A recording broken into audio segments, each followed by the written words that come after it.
L'épisode 4 des Anneaux de Pouvoir voit Elrond et Galadriel partir pour Eregion, et la fin de l'épisode force Galadriel à abandonner sa compagnie pour affronter l'armée d'orques d'Adar. Bien le bonsoir, mesdames et messieurs. Nous sommes l'animation de la soirée. Cela peut sembler un noble sacrifice de la part de Galadriel, mais Elrond note quelque chose d'intéressant à propos de sa décision. Il dit aux autres elfes qu'elle ne restera pas pour les sauver. Elrond pense que Galadriel est plus intéressée à protéger son anneau de pouvoir qu'elle lui donne avant de s'engager avec l'armée des orques.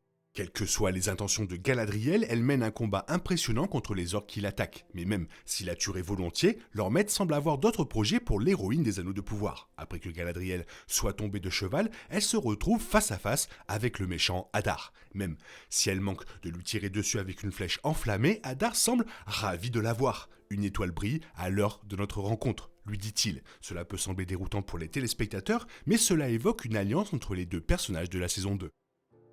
Les elfes pensent que Galadriel sacrifie sa vie à la fin de l'épisode 4, mais la fin de l'épisode suggère un chemin différent pour son personnage. Les salutations d'Adar ne sont pas aussi agressives qu'on pourrait le penser, surtout après les circonstances de leur première rencontre dans la saison 1. Galadriel ne risque pas de se montrer chaleureuse envers le méchant tout de suite, mais il l'approche d'une manière assez amicale. Et d'après la bande-annonce de la saison 2, nous savons que les deux vont former une alliance.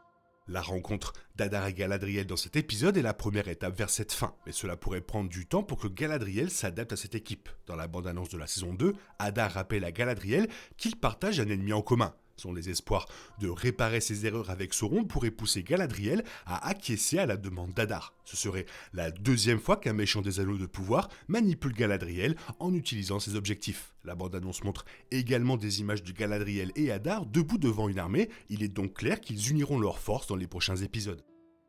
Si Galadriel fait équipe avec Adar, ce sera probablement sa deuxième grosse erreur dans les Anneaux de Pouvoir. La première, évidemment, est de tomber dans le piège de la tromperie de Sauron. Galadriel est trop prompte à faire confiance à Halbrand dans la saison 1. Elle continue de jouer en sa faveur lors de la seconde saison. Malgré sa réalisation que Halbrand est Sauron, Galadriel insiste pour utiliser les 3 anneaux qu'il crée avec Celebrimbor. La série montre assez clairement que ces anneaux corrompent déjà son esprit, ainsi que celui des autres elfes. Galadriel et Adar partagent peut-être un ennemi similaire, mais cela ne change rien au fait que ce dernier est un méchant qui a ses propres intérêts à cœur. La fin de la saison 1 est une preuve plus que suffisante qu'on ne peut pas faire confiance à Adar. À moins que Galadriel n'ait un plan dans sa manche, travailler avec lui pourrait se retourner contre elle et son peuple. Adar donnera la priorité aux besoins des orques en premier, et les gains à court terme d'un partenariat ne justifieront probablement pas les conséquences à long terme de la poursuite des objectifs d'Adar. Bien qu'Adar ne semble pas digne de confiance dans la saison 2, son histoire explique pourquoi Galadriel est prêt à travailler avec lui. Adar était lui-même un elfe autrefois, donc Galadriel peut ressentir une sorte de parenté avec lui. À tout le moins, elle comprend probablement sa situation. C'est uniquement à cause des tourments de Morgoth qu'Adar devient un orc plutôt qu'un elfe. Et contrairement aux autres orcs de la saison 2, Adar porte les attributs physiques des elfes. Cela rappelle son origine qui met en évidence les similitudes entre lui et Galadriel. De plus, Adar et Galadriel ne partagent pas seulement un ennemi en commun. Tout comme Adar souffrait des mains de Morgoth, Galadriel a perdu son frère au profit de l'ancien maître de Sauron. Les deux ne sont pas liés uniquement par leur origine elfique, ils ont également éprouvé de la douleur et des pertes à cause du règne de Morgoth pendant le Premier Âge. Ce terrain d'entente pourrait expliquer en partie la raison pour laquelle ils sont prêts à affronter Sauron ensemble, même s'il semble évident que leur alliance s'arrêtera juste après. Sauron est un maître manipulateur dans les livres de Tolkien. Il est donc approprié qu'il soumette plusieurs personnages à sa volonté tout au long de la saison 2. L'influence du méchant sur Galadriel est évidente depuis le début de cette saison. En gagnant sa confiance dans la saison 1 des Anneaux de Pouvoir, Halbrand se ferait un chemin dans l'esprit de Galadriel, avant même de créer les anneaux. Le haut roi n'est pas sûr de pouvoir l'affronter seul, et la trahison pique suffisamment Galadriel pour qu'elle cherche désespérément à réparer son erreur. Cela alimente directement sa décision de faire équipe avec Adar. Bien sûr, Sauron manipule également Galadriel à travers son anneau de pouvoir, ce qu'Elrond soupçonne déjà. Elrond refuse de faire confiance aux décisions prises par Galadriel en fonction de l'anneau, et elle-même semble remarquer son influence. Cela ne suffit pas à l'empêcher de le porter ou même de sacrifier sa vie pour le sauver, mais ses visions lors des premiers épisodes de la saison 2 suggèrent que Sauron peut lui perturber l'esprit même lorsqu'il n'est pas en sa présence. C'est inquiétant et pourrait lui être préjudiciable plus tard dans la série. Sauron manipule Adar de manière moins directe et il est difficile de dire quels sont ses plans pour l'elfe. Nous savons grâce à la saison 1 que les deux méchants sont en désaccord. Leur mauvais sang est probablement la raison pour laquelle Sauron se présente au camp d'Adar déguisé en Halbrand pendant l'épisode 1. En informant Hadar que Sauron est vivant, il joue avec l'esprit de l'elfe. On ne sait pas exactement à quelle fin, mais Sauron ne veut probablement pas d'Hadar dans les terres du Sud, la partie même de la Terre du Milieu à partir de laquelle il a l'intention de gouverner. Sauron pourrait même saluer l'alliance d'Hadar avec Galadriel car elle lui donne l'opportunité de détruire 2 de ses ennemis d'un seul coup. Il pourrait même se détruire, épargnant à Sauron la peine de se déplacer contre eux. Ce type de manipulation est précisément ce qui donne le dessus aux méchants tout au long de l'histoire de la Terre du Milieu, et les personnages y jouent directement dans la saison 2 des Anneaux de Pouvoir.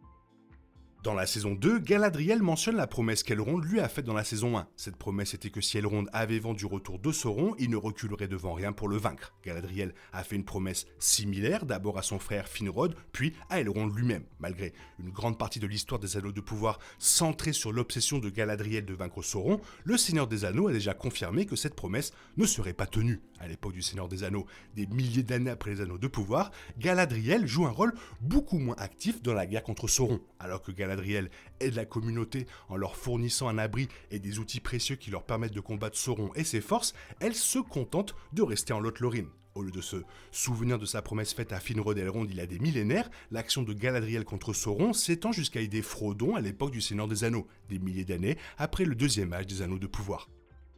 Avec la confirmation déjà donnée que Galadriel finit par abandonner sa colère envers Sauron, les Anneaux de Pouvoir devraient expliquer comment cela se produit. La première saison a vu Galadriel agir de manière plutôt impulsive, non seulement elle ignorait les ordres de son haut roi elfe Gil-galad, mais elle se jetait aveuglément dans des situations dangereuses afin de trouver et de tuer Sauron. Cette guerrière têtue est loin de la gardienne sereine et calme de Lothlórien.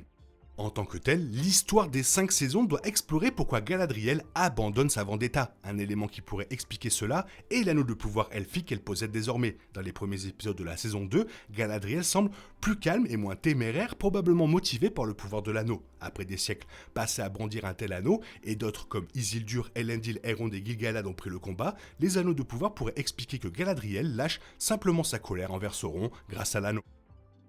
Bref, je pense que c'est étape par étape. Là, avec la paranoïa ambiante, forcément, l'anneau, on a l'impression qu'il est sous le contrôle de Sauron. En fait, c'est juste comme le magicien en face Gandalf, elle doit apprendre à se servir de l'anneau pour enfin découvrir qu'elle doit arrêter de combattre. Toi, qu'est-ce que tu en penses? Fais-moi part de ton avis dans la zone commentaire, sinon il est temps pour toi de reprendre le cours normal de ta vie. On se retrouve bientôt pour une nouvelle vidéo. Bisous, bisous, bye bye.